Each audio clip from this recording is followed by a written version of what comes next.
Look closely at her mouth. That is where the mystery lives.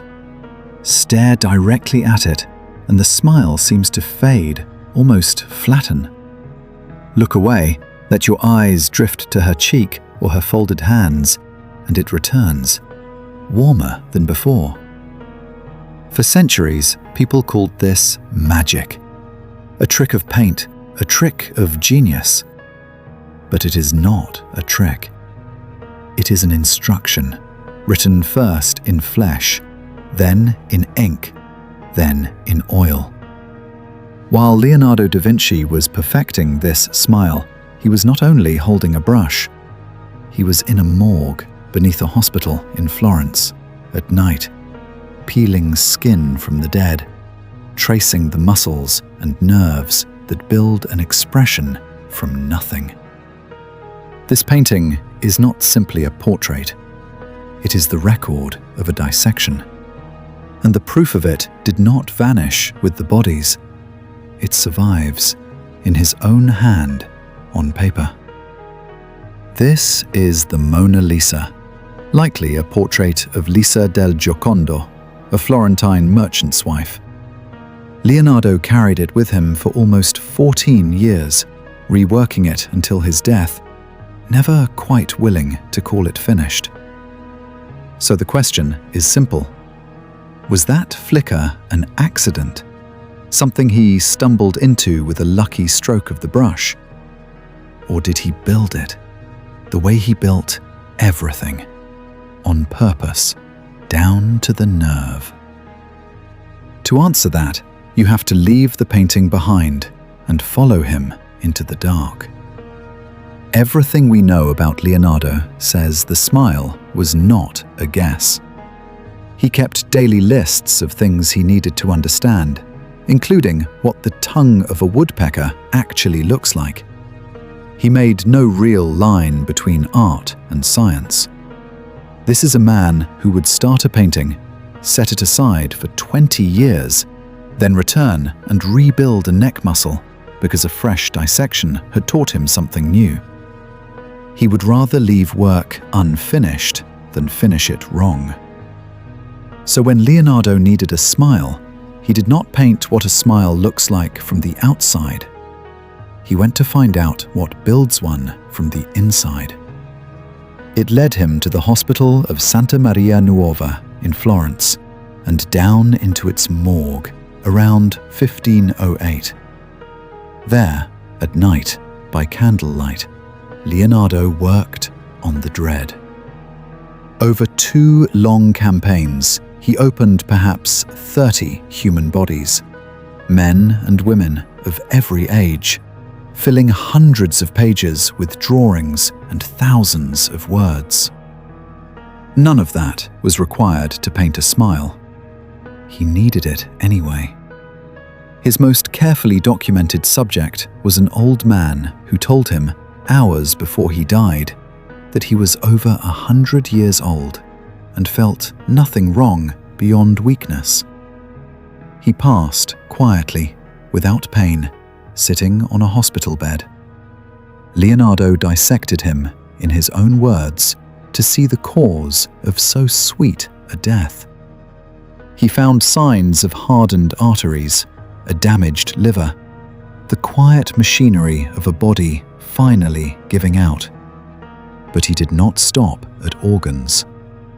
He peeled the flesh from faces, exposing the muscles and nerves underneath, and set himself a task. Trace every nerve, cranial or spinal, that moves each part of a face. And on those same pages, a smile begins to appear. Here is the proof, still sitting on paper after 500 years. On a sheet from around 1508, Leonardo draws a pair of lips wide in a grimace. Beside it, the same lips pursed. Beside that, a row of mouths with the skin stripped away, muscle laid bare. Studying them, he finds something small but true. The muscle that purses the lips is the very same muscle that shapes the lower lip alone. Try it yourself. Your lower lip can pucker on its own. Your upper lip, by itself, cannot. It is a tiny fact buried in a page of anatomy. But at the top of that same sheet, almost as an afterthought, he sketches something else in soft black chalk. A gentle smile. The corners of the mouth dip down, barely, and yet the whole thing reads as pleasure, not sadness.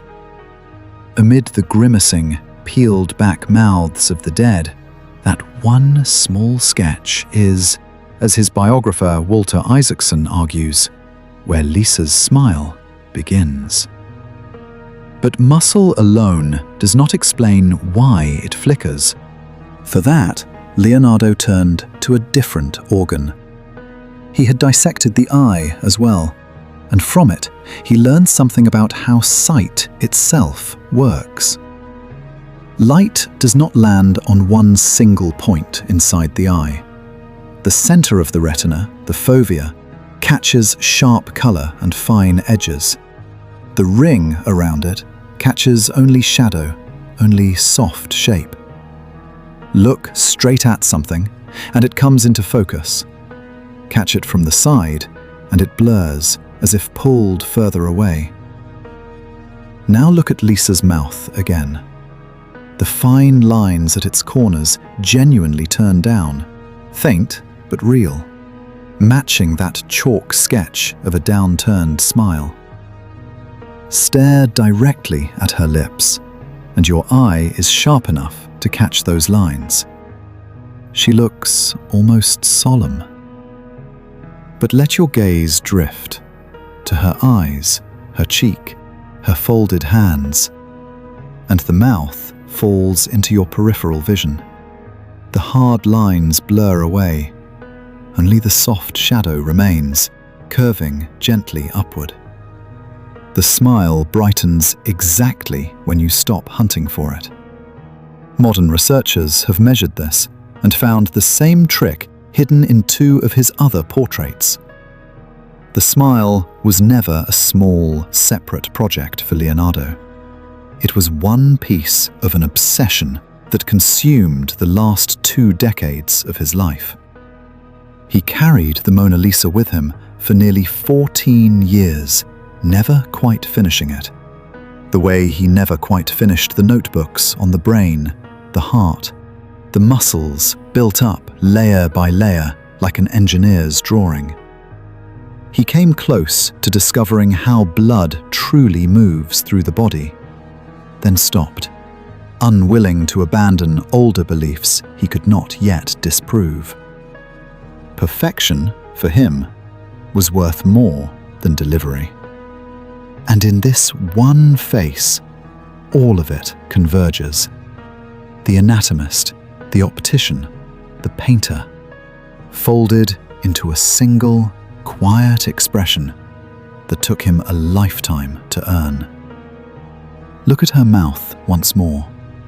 You understand the flicker now, but understanding does not stop it. It still happens, every time.